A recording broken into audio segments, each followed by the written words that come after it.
Okay. So today we are going to learn how to input data through console.readline. Right. So how do we do that? For example, here I say console first point this string are not required now. I already said if you have command line arguments, use not required, unnecessary, of no use now. Console.write message. Enter first value. Int a equals to int dot parse console.readline. Why am I using this int.parse? Reason is console.readline will input data and it will return that data in the form of string. For that reason, we are going for conversion.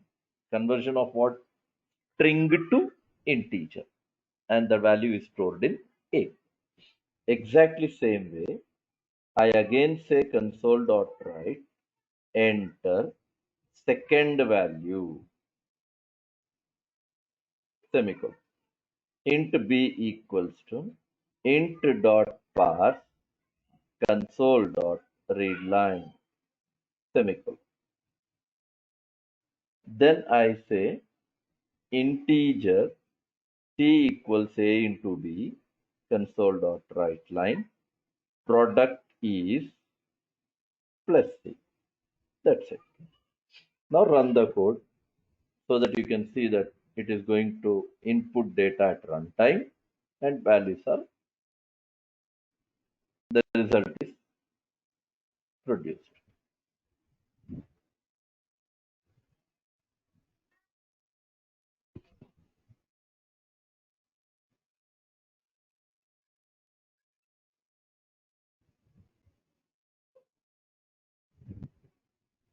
Yes, 12, 12, 144. Now let the code program be of any type. Logic will be like this. The important is input state.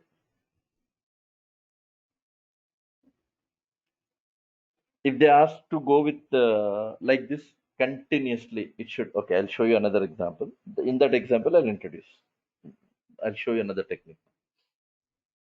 Here I write string option equal to yes, default value.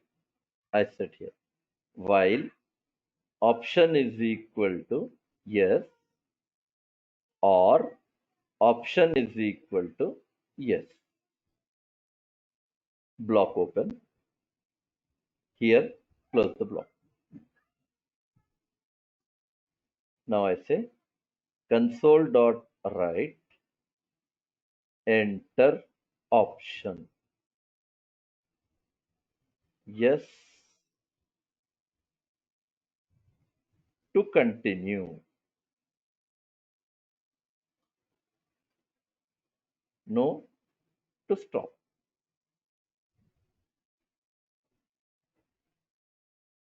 String opt equal to console.readline.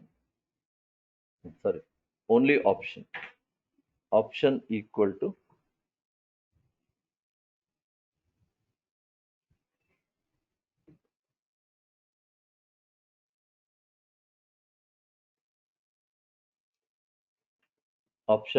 console.readline. But let's see what it does. Hmm,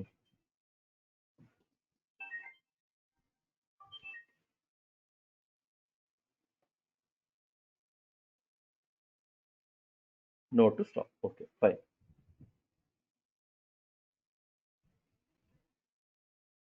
Execute the code.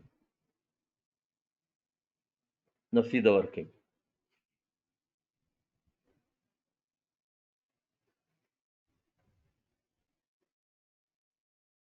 12, 12, 144.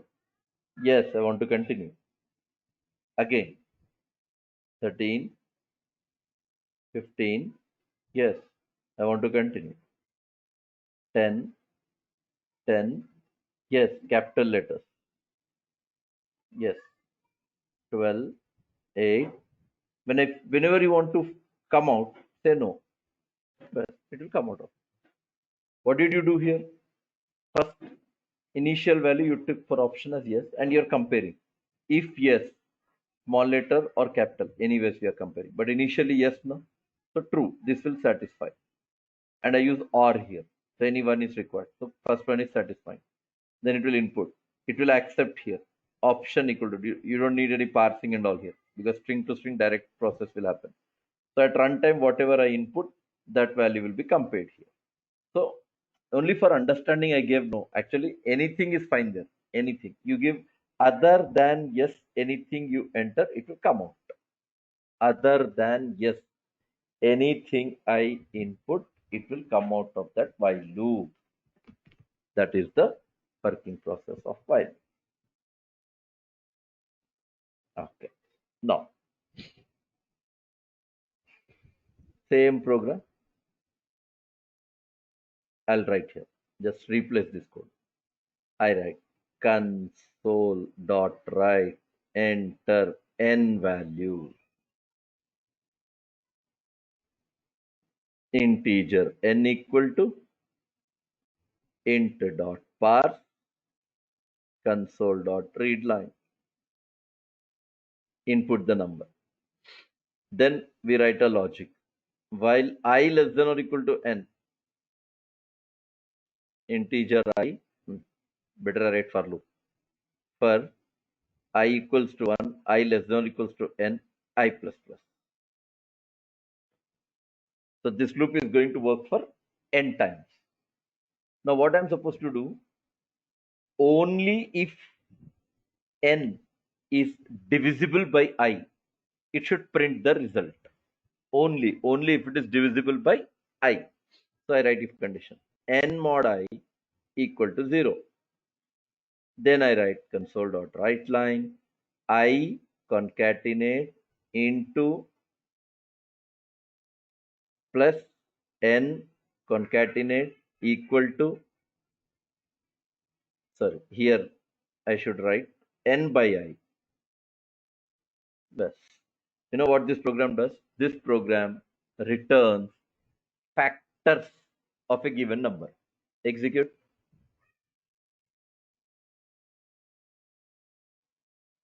8.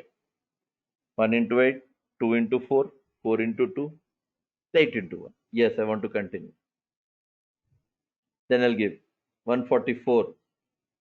1 into 4, 144, 2 into 72, 3 into 48, 4 into 36. Last में 144 into 1. Whenever still you want to continue? Yes. Yes. I give 28. Yes. When you feel you want to stop, just say no. Over. It returns back to the program. What you are doing now? If it is 8, I1 here. 8 mod 1 is 0. Yes, true. 8 mod 1. 8 is divisible by 1. So obviously remainder is 0. It will display now. 1. 8 by 1 is 8. 8 divided by 1. Quotient is 8. At 8. Answer is 1 into 8 equal to 8 it is. After that I becomes 2. 8 mod 2 0. Here I value 2. 8 I value is 2. 8 by 2 4. 8. So now you get answer as 2 into 4 equals to 8. I value is 2 now. 8 by 2 is 4. 2 into 4 equals to 8. Then I value is 3. 3 less than or equal to 8. 8 mod 3. Do you understand? Like that, the logic will work for what? N times. N times. Input any number now. If I give 256, yes, these are the factors of 256. 1 into 256, 2 into 128, 4 into 64, 8 into 32, so on 256 into 1. No. Stop. Return back to the program.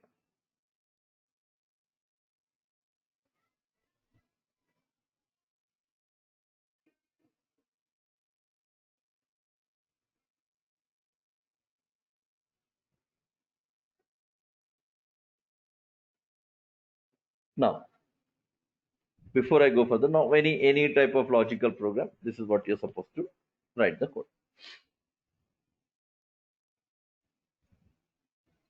Right.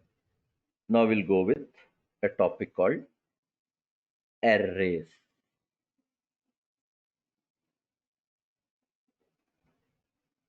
And before I start, first point, remember, we don't waste time on doing examples with arrays, because arrays, you just need knowledge. We just need to know how to work with arrays, how to access arrays. What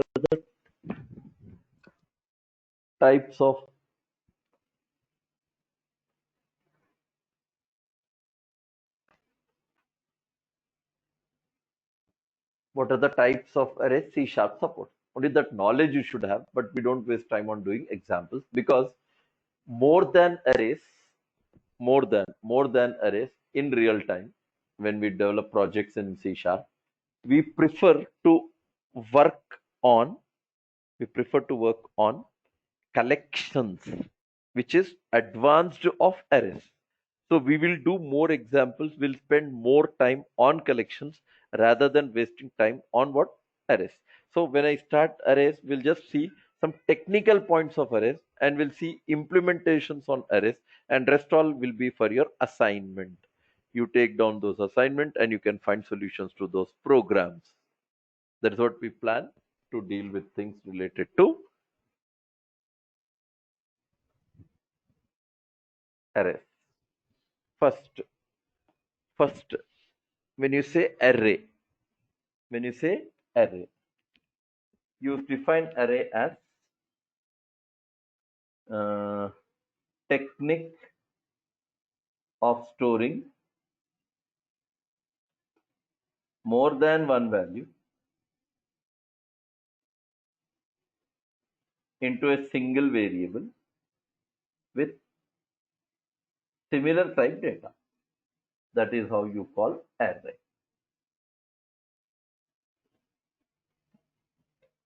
Second, second reason.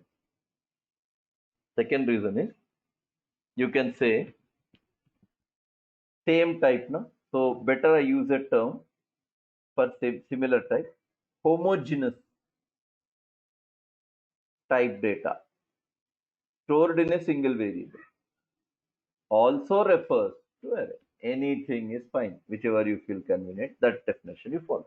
But these are simple terminologies or descriptions provided for an array. Now, second, as far as C sharp or any programming language is concerned, even we have arrays concept in C sharp, in even old programming languages. And the biggest drawback of array is, arrays always provide fixed memory. Fixed memory, which means at runtime, at runtime, it cannot be increased and decreased. Array always provides fixed memory, which means at runtime it cannot be increased and decreased. Okay, that is the obviously limitation of what? Array. And now another point, we are going to learn three types of array. Three types or three categories of array. Better. One is called single dimensional array. Second, multi-dimensional array. Jagged array. Altogether, how many are there? Three. Single dimension, multi-dimension, jagged array. Now, important. How are they going to work and all? Don't worry. That I'll explain you later. Now, coming to the point. Especially, the important thing to learn here is, any array variable, any single dimension, multi-dimension, jagged array, anything, any array variable is object. Any array variable. You call it as what now? Object. Object to what? Object to system dot array class. So array is a built-in class provided by system namespace. So all array variables, whenever I create, they are by default connected to this class. They become object to this class. Hence, what is the rule? Hence, all array variables can access members of array class. Means whatever is there in array, those things can be accessed.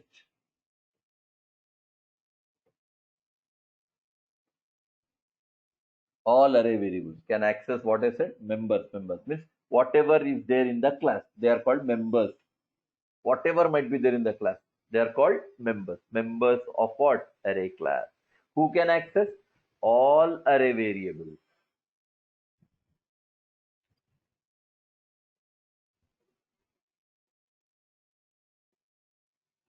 All array variables or any array variable is object to system.array class. Hence, what is the rule? All array variables can access members of array class. Can access members of array class.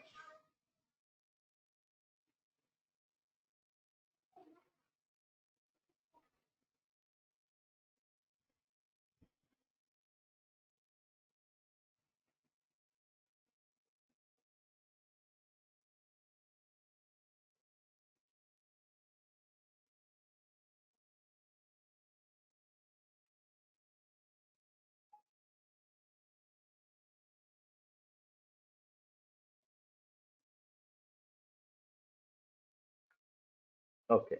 Another important thing. How do you work with array?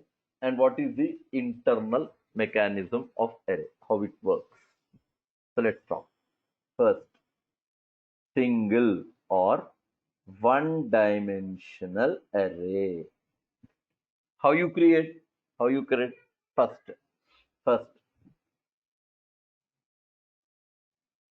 single dimensional array with initializers.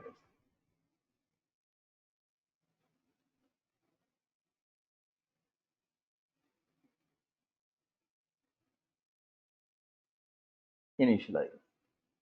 Here I write data type array variable equal to, here you have to put initializer.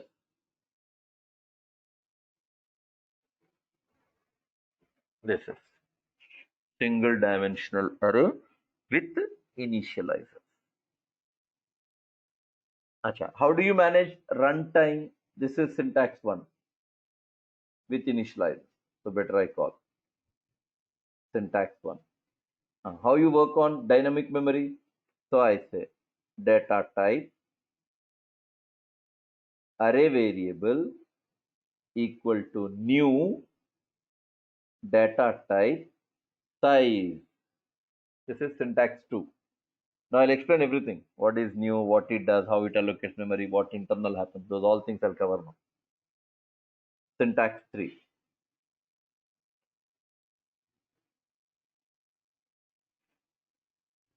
Please use chat panel, please. If you have any question, you can interrupt me, but just use your chat panel and forward your query.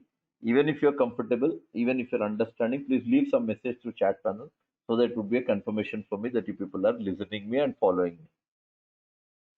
Okay. Coming to syntax 3, here I say again data type array variable equal to new data type size and then initialize. Data type array variable new data type size followed by what? Initializers. And small difference. And the difference is here for this size must size must. When you're going with initializers as well, both if you're doing, then it is optional. Means interested, give, not interested, skip off, size special. And syntax one, it's only for initializers. Doesn't matter whether whether you whether I mean to say whether new and all everything will be omitted, not required at all. So I'll just show you an example covering all these 3 points, and I'll come up with an architecture. What is internal happening?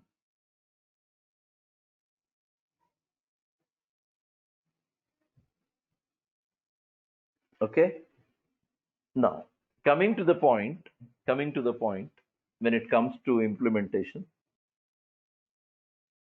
internal, what is happening?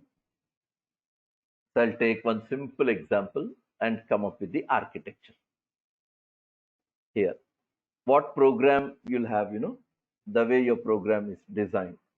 First, you'll write using system, then you'll write class program, then you'll write main method,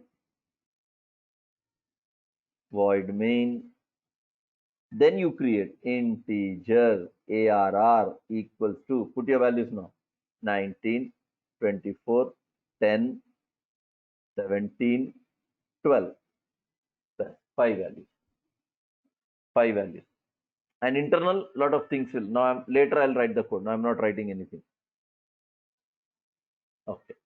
First I'll show you what is internal happening for this array variable. Internal. Fine. This is stack memory.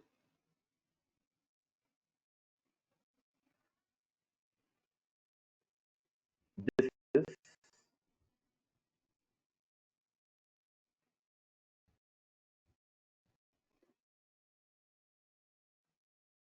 heap memory.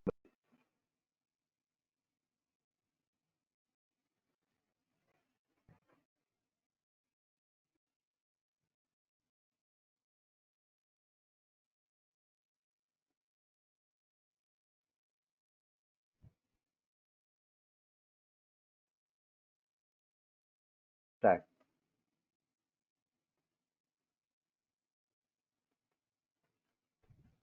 heap memory. Here I have ARR.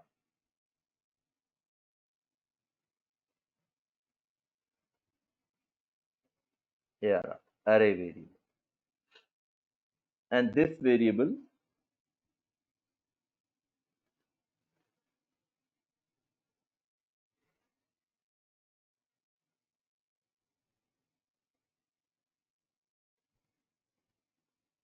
yes, ARR, array variable. How many values I get? 5 values. I'll shortcut this, only 2 values, so that I can complete the picture and explanation in an easy way. So I'll close this here.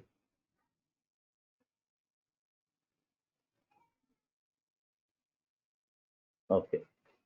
Now this array variable, why did I put in stack? Because it is in main method. Main method is nothing but local variable. Local variable, all local variables memory will be allocated in stack. And the 3 values memory will be in heap. Yes. This is heap memory. For 3 values. Heap memory. Let me create 3 blocks now. This is one block. This is another block. 3 locations. Provided 0, 1, 2 index position. 0, 1, 2.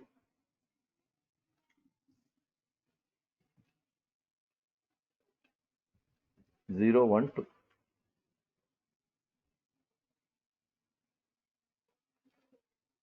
1.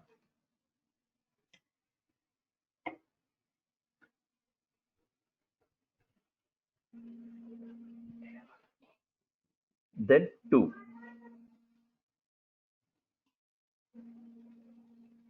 Yeah, Srinivas and Anand created in stack, and we have 3 values, and these 3 values are stored in heap memory: 19, 24, 10. 3 values. And index positions are 0, 1, 2. And for our understanding point of view, I'm saying each location will have one address. We don't know what are the addresses, how to check addresses. These are my assumed values now. My assumed address: 1001, 1005, 1009.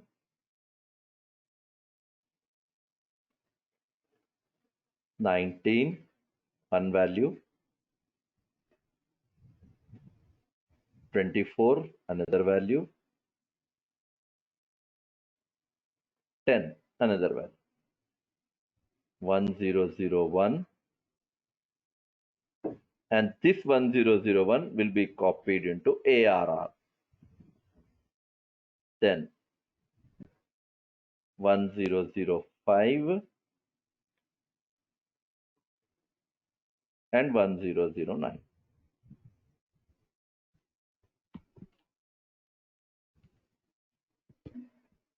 And this ARR will point to this memory.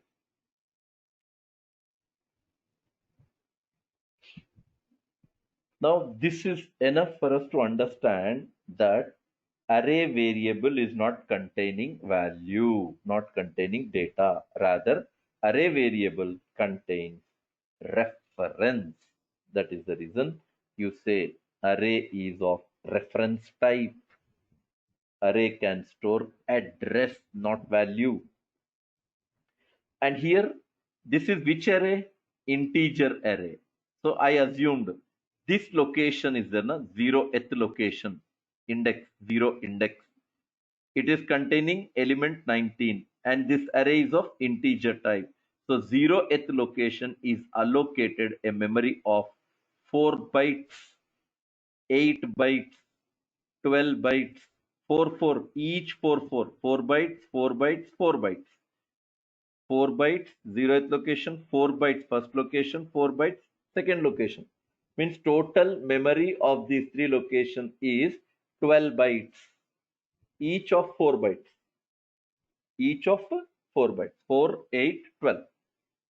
And base is 1. That is the reason I gave a gap of 4 bytes: 1001, 1005, 1009. And base address is in array. Now, second part also I'll complete in this only.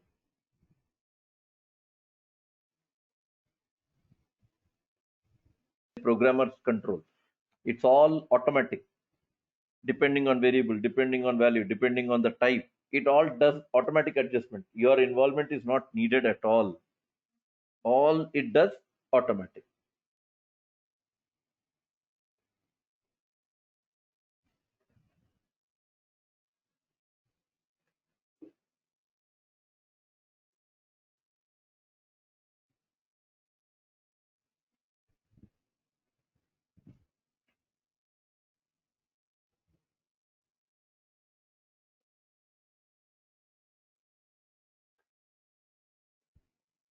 Okay.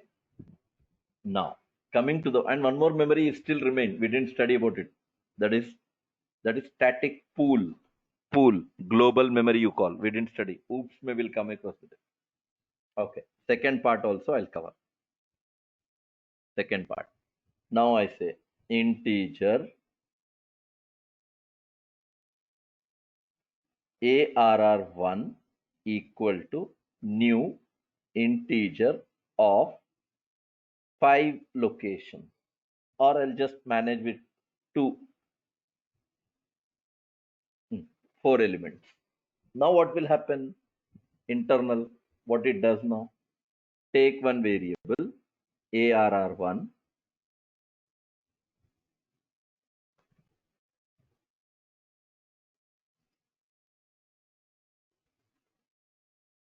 ARR1,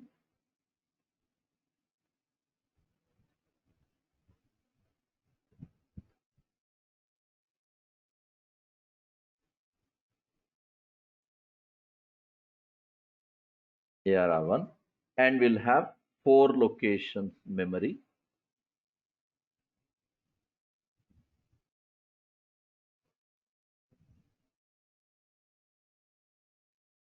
Four locations memory. Same story. This is 0th byte. This is first byte. I mean to say first index, I mean to say, not first byte. This is second index, third index. 4. Okay, I'll give 0, 1, 2, 3. Elements I didn't give 0. 1009 plus 4, 1013. 1017. 1021. 1025. Yes, these are your memories.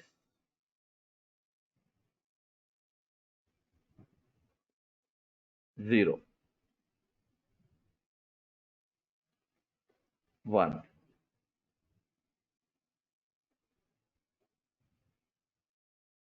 2, 3 index. Default values all will be 0. 0, 0, 0. References 1013. And that 1013 will be stored in array 1.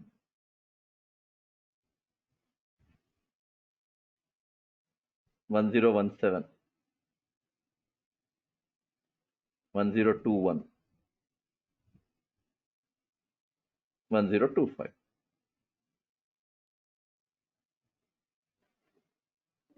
This will be stored in array 1.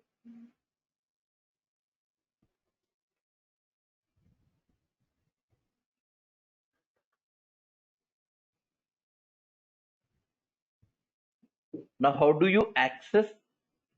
Obviously, here size is known to you because I gave now 4. Otherwise, what to do? You have to write like this: console dot write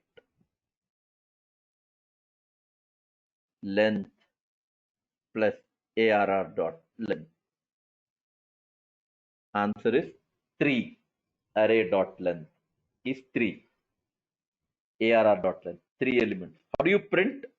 For int index equal to 0, index less than ARR dot length, index plus plus console dot write ARR of index plus blank space console dot write line. Over. Why did I write that console dot write line? Because elements you're asking to print one beside the other. So obviously after printing all elements, I want my cursor on screen to be new line. For that reason, I've added console dot write line.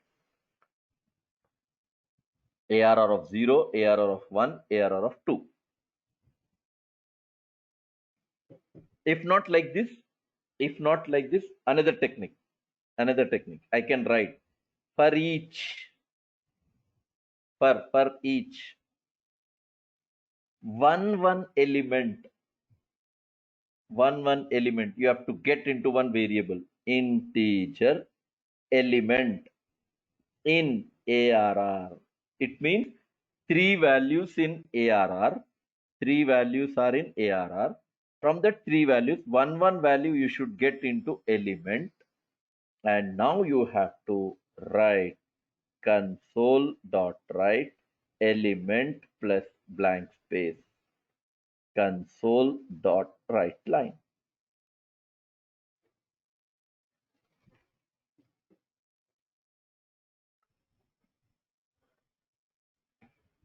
Console dot write line.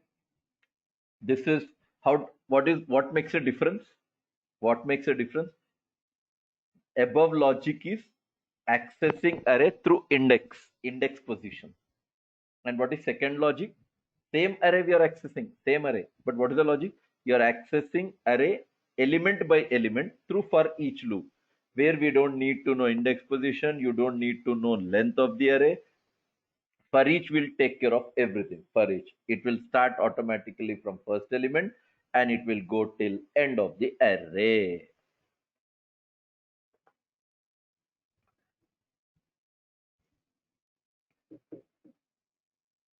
Now, same logic you write for array 1.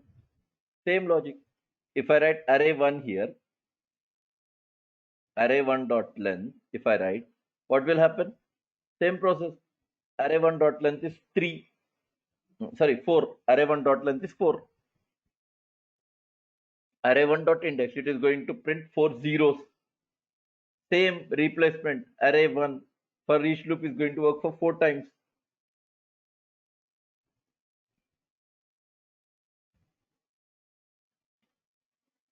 Array 1 dot length, answer is 4.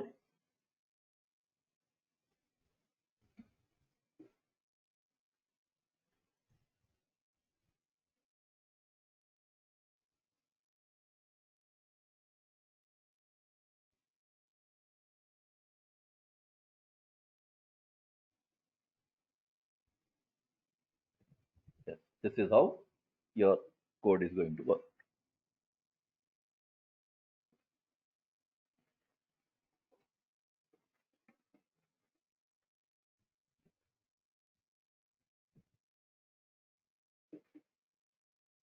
Another syntax also we have. Another syntax. Same I'll cover here. Instead of going another way. Same. Here only I'll write. What you can do, you can write like this. Integer ARR1 equals to new integer. Don't give size. Direct values. 10, 20, 30, 30, 40, 50, over 5 elements. This is dynamic memory with initializers.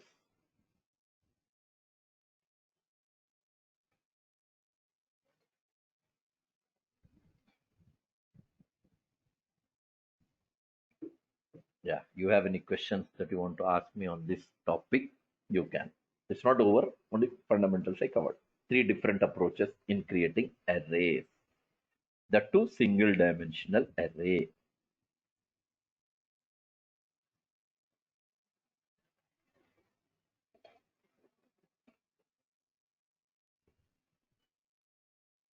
No questions, sir. I'm okay. Okay. Anand? Fine, sir. Okay. Let's proceed. Let's go to second example. Now, what is the aim of my program is, first, questions are asked like this. Interviews and all, the questions are framed like this. First, they'll ask, uh, write a program to input size of array. ये हो गया first point. Second, create single dimensional array of that size. 3, input elements into array. 4, find sum of elements.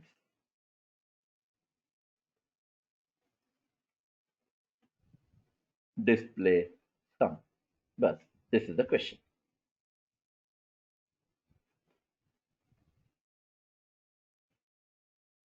Exactly following this points, we'll write a code now. Exactly same. First question they ask, input size of array. Go for it. Console dot write enter size of array. Int size equals to int dot parse console dot readline. So this is to input size. Then I said create single dimensional array of that size. Go for it. Integer ARR equals to new int size. This is array size. Array size.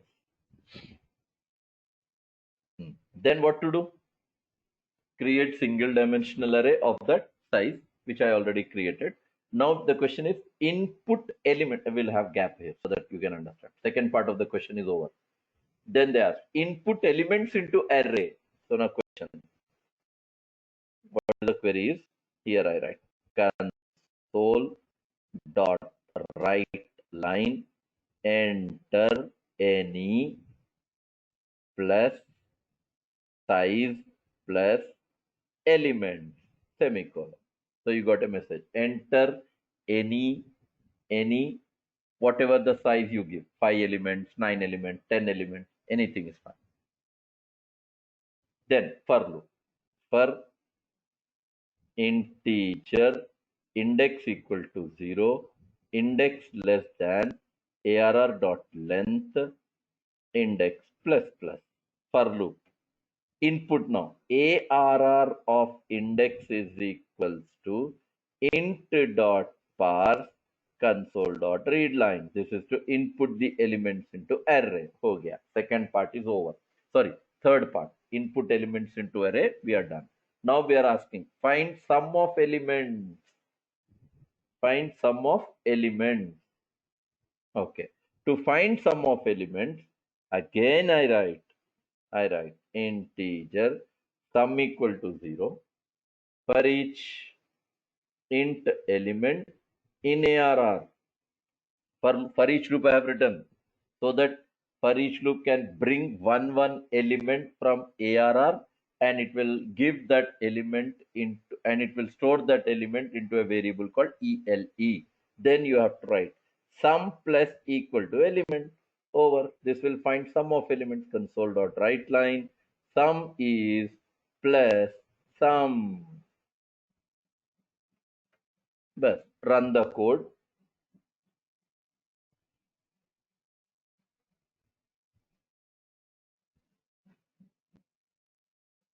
Size 4 elements 10, 20, 30, 40. 40, 50, 90, 100. Sum is 100. Run again. Control F5. 5 elements 12, 23, 34, 45, 56, 170. Sum is 170.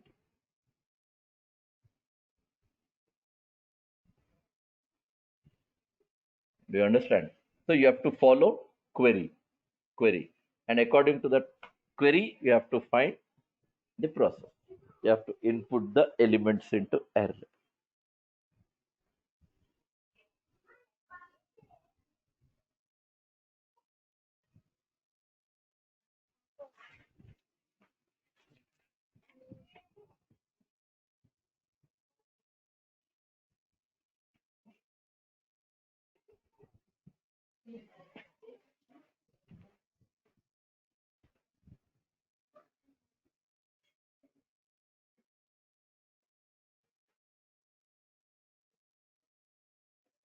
Do you understand this question, what we tried? You're all comfortable? Then we'll proceed with next part then. Yes, sir, understood. Ask. But in this for loop, we initialize the array, and the second line we are assigning the array to. One second. This part you are asking, no? This one. Yes, sir. The one I selected. This is going to work for n times, and n times it will input elements, and those elements will be stored in different index positions of array. Okay. Index positions. Different index position. Index always start from 0. Ends with size minus 1. Yeah. But remember one thing. Okay, got it. When I input elements, I'm using for loop. Yeah. But when I'm accessing, I'm using for each loop. Makes lot of difference. For each loop is meant for accessing array. Accessing. Here, I can't use for each loop. As I input elements using index position. That cannot be applied with for each loop.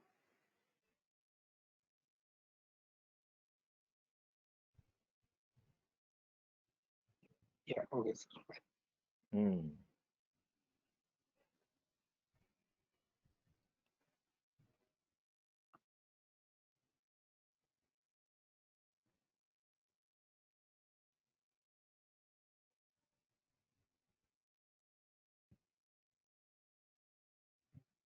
Okay, right. Now next part. Next part. Let this code be as it is. Next part will be quite simple to understand. First, I'll go back. I'll explain you that part. Okay. Now what I want is question I'll frame here first. Here. Input size of array, same. Create single dimensional array, same. Input elements into array, same. Now not to find sum.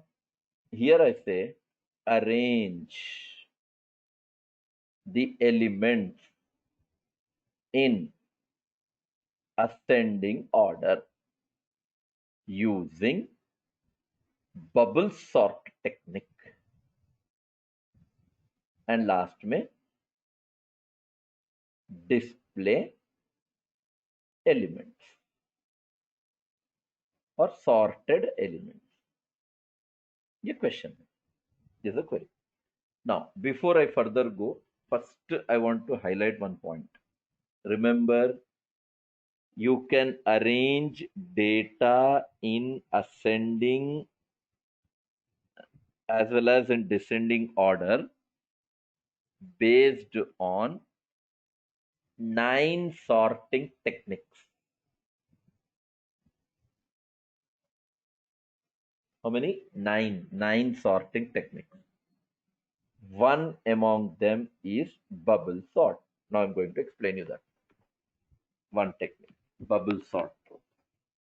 Second will be something called selection sort. Third is called insertion sort. Fourth is called quick sort. Fifth is called merge sort. Sixth is called heap sort. Seventh is called shell sort. Eighth is called bin sort. Eighth technique is called bin sort. And ninth is called radix sort.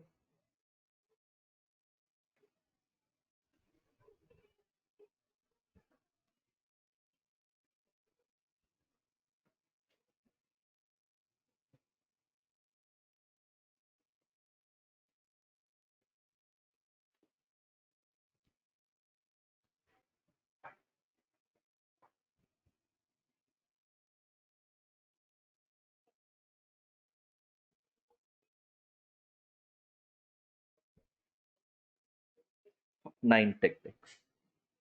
From these 9 techniques, for our sessions to C sharp, only bubble sort technique is enough. Only one technique is enough.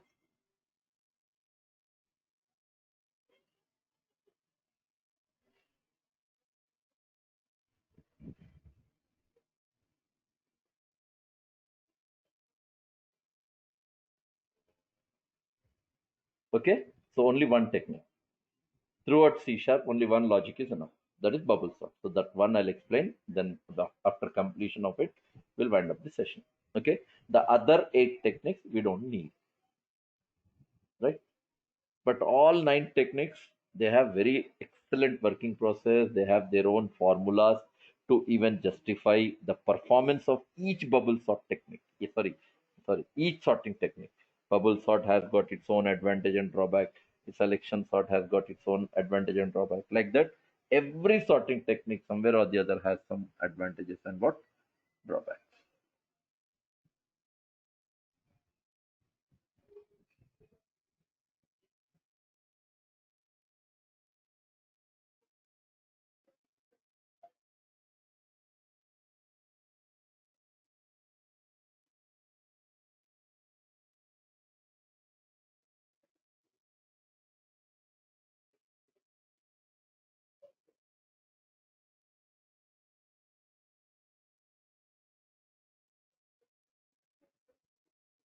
Okay. Now, among all these, this one technique we will learn for our C# classes. That is bubble sort. And before I go, remember, bubble sort is also called by three alternate names. What are those techniques? Sorry, what are the other names? One is called exchange sort. Second is called thinking sort. And another is adjacent sort. Three techniques: bubble sort, exchange sort, thinking sort, adjacent sort. Three. Okay. Now let's take input of elements. We'll take input of elements into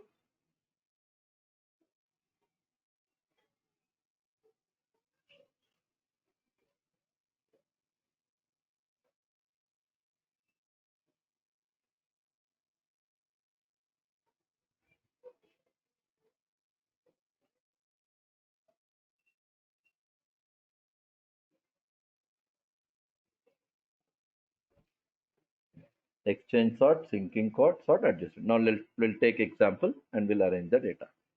Say for example, these are your elements: 28, 12, 20, 15, 32, 10. These are your elements. 6 elements I gave. And remember, bubble sort may arrangement of data always done through passes. P-A-S-S-E-S, I meant to say passes. So this is pass 0. These are my elements.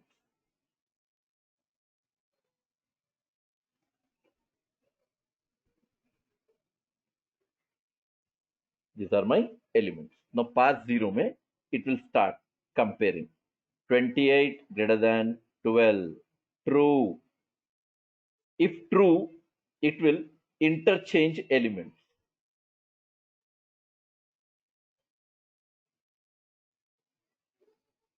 Then comparison again. 28 greater than 20. True. Then it is going to again interchange. Now what is that it interchanges now is 20, 28. Then it will compare again. 28 greater than 15. True. Then again it is going to interchange. Now it changes 15 and this 28. Then it will compare. 28 greater than 32. False. If this is false, what happens is elements remain as it is.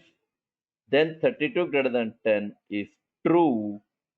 Then it will interchange 10 and 32. Over. Pass 1 is over. Pass 1 is over. First 0th pass over. Now it enters into pass 1. And you know what happened in this pass 0? After comparing with all elements or adjacent elements, whichever element was big, that element has been bubbled up.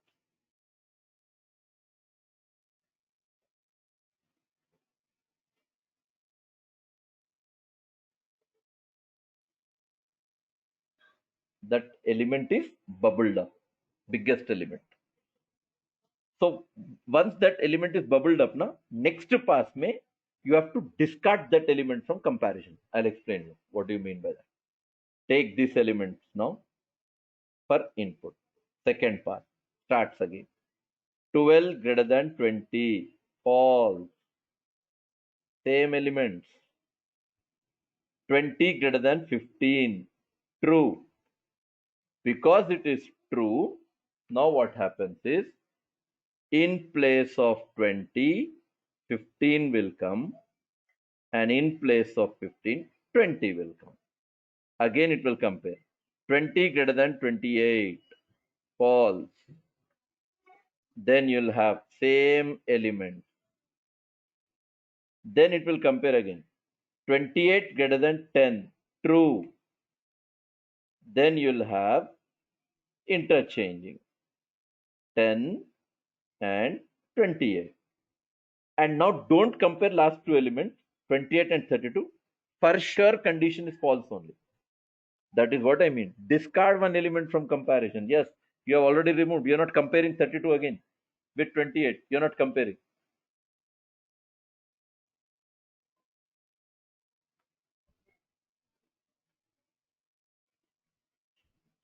Do you understand? Previous pass, 5 comparison. See, second pass, only 4. One decreased. One decreased. Then we enter into pass 2.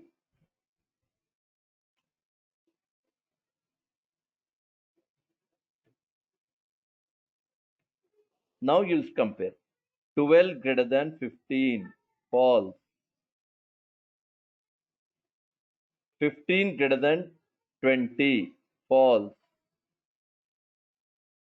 20 greater than 10, true. True, then interchange. 10, 20. Don't compare. 20, 28, don't compare. For sure, condition is false. See, one more comparison less now. Then we enter into pass 3. Pass 3. Then take these elements as input. Now you start again comparing. 12 greater than 15, false. Same input. 15 greater than 10, true. Interchange. This becomes 10, this becomes 15. That's it. Don't compare. 15 greater than 20, confirm condition is false. Again, less one comparison. Then pass 4. Then take these elements as input. Then we start again. 12 greater than 10, true. Then finally, here I say 10, here I say 12. Finally, sorted. 10, 12, 15, 20, 28, 32. This is how data will be arranged using bubble sort technique.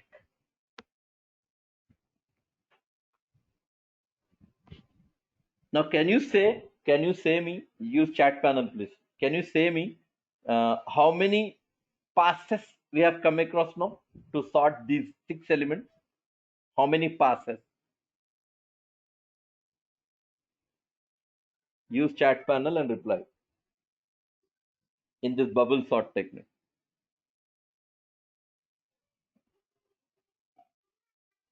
Yes, it is 5 passes. Starts from where? 0. Ends to what? 4. 0 to 4. That is 5 passes. How many elements you gave? 6 elements. At which pass result is produced? Elements are 6 now. Elements are 6. At which pass output is produced? 5th pass. Beautiful. N minus 1th pass. Yes, Srinivas. At n minus 1th pass, element is, sorted output is produced. Sorted data is produced at n minus 1th pass.